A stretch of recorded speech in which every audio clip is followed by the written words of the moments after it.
يعني هم عايزين يتوهوكوا. تنسوا المصيبه اللي عاملها كهرباء وتتكلم ان المرتضى متقدم فيه 3 شكاوي. ازاي؟ ازاي انت زملكاوي؟ وانا عارف انتوا زملكاويه بجد. هو عايز يتوهك.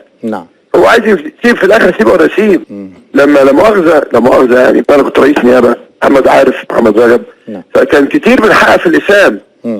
سواء في الاسماعيليه، بمناسبه الاسماعيليه، ظروف مش طبيعيه. اسالوا سيد عبد الحفيظ هيقول لكم والله ظروف مش طبيعيه.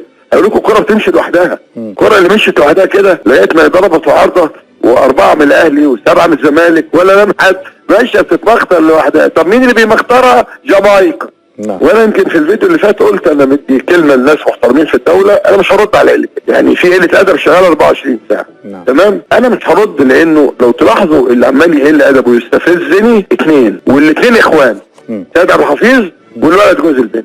2 ما لهمش امان، فرامل والتانية اقولها انت بقى شهادتي. تفاوض بقوه مع نادي بشكتاش التركي من اجل ضم موليكا. موليكا رحب بشده بالانضمام للنادي الاهلي، رحب تماما، كان موافق جدا جدا جدا ومرحب جدا. نادي بشكتاش بدا ب 8 مليون وبعدين 7 وربع 7 ونص 7 وربع 7 حاجات كده. الاهلي تخيل انه وصل ل 4 مليون، والاهلي كان لديه استعداد انه يدفع 4 مليون يورو، ده مبلغ كبير جدا جدا جدا، لكن الاهلي كان لديه الاستعداد. لكنه فجأة تمسك الفريق التركي بما هو اكثر من 6 مليون، وبالتالي فشلت هذه المفاوضات. الاهلي اتجه الى اتجاه اخر، الى اللاعب البرازيلي سوزا. وخلي بالك بقى اللي انا بقوله لك ده مهم قوي، هقول لك معلومتين. مستر كولر قال لك هما الاثنين لعيبه دول بس، يا تجيب لي مونيكا يا تجيب لي سوزا. ترشحت اسماء تانية واسماء هايله، لكن الراجل قال لك انا لو خدت هاخد واحد من الاثنين دول، لو ما جبتهمش خلاص يا ده يا ده.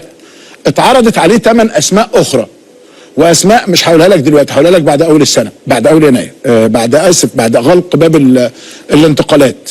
قال لا، 1 موليكا، 2 سوزا. عشان بيفهم. الراجل قال لك انا عايز موليكا عشان الراجل بيفهم، وان شاء الله موليكا هيكون موجود في النادي الاهلي.